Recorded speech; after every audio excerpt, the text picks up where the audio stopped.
Okay, so how does a producer affect the game you're making? What do they do? Well, really, it's sort of keeping everyone else working. So your designer designs the game, your programmers program it, and the producer just makes sure it all actually happens and that all the pieces work together. Keeps it running smoothly as well, so making sure that everything's scheduled. If something goes wrong, you jump in and you fix it, or you find someone who can fix it. Just making sure if there are any hiccups, you're the person it goes to, really. And also, like, if the people in the group aren't getting on well and stuff, you have to be the person to fix that. You know what I mean? Yeah. Has there been a lot of that, or? Not really. I'm not legally obligated.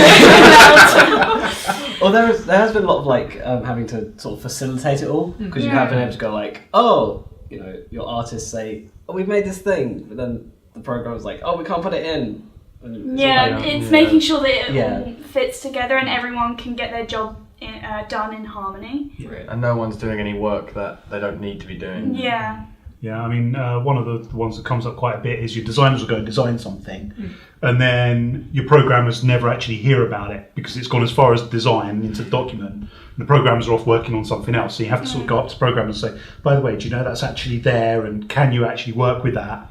And then they kind of say, well, no, that's not going to work. So you have to go back to the start again, go back to the design. A lot of things get changed as well.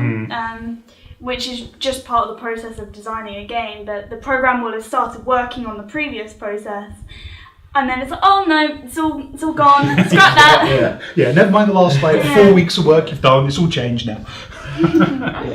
So what challenges have you guys faced along the way?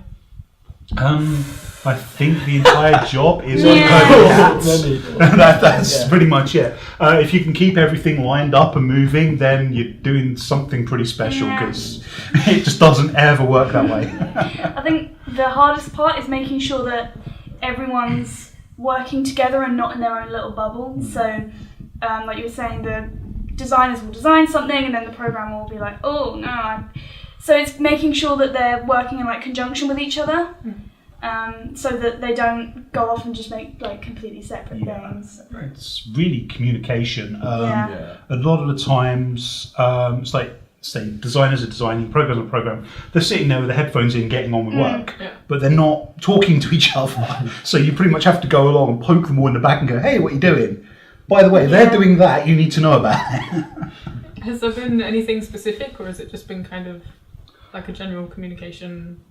Well, it's kind of getting used to how other people kind of work, because of course you coming, like when I was coming into this, I had like my way of working and realizing that, oh, so you've got to you have to go this kind of way around to solve a problem. And trying to like get everyone on the same sort of wavelength. You've really got to like know everyone, know their styles really. Definitely helps. If you know your team, it's a lot easier. And sometimes you might have some like strong personalities in your team or something. You need to like be able to let everyone hear their idea, but not like let everyone else get their ideas too. You know, and like really let everyone communicate. Definitely think it's the biggest part of it. Okay. Just what have you guys learned as producers? What have you learned on Octopus 8? Time management. If you can do it right, it makes life so much easier. If you get the tiniest bit wrong, you pay for it for weeks trying to catch up to yourself. I've always been terrible at time management, but this is really, I was told, go away and do a schedule for the entire thing.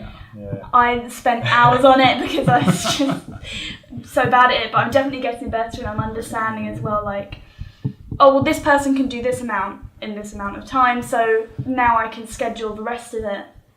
I think like an important part of it too is like you learn actually like what a producer does and what you do as a producer. You don't really get that chance, you know. We're getting it now. No one really knows what we do. We don't know what we do. We don't know what we do. And it's one you of learn those, as you go along, you know. It's one of those jokes about producers. If you see them working, something's gone wrong. If they look like they're not doing anything, then they've done their job properly. Or they haven't done their job at all. Which you'll find out very soon.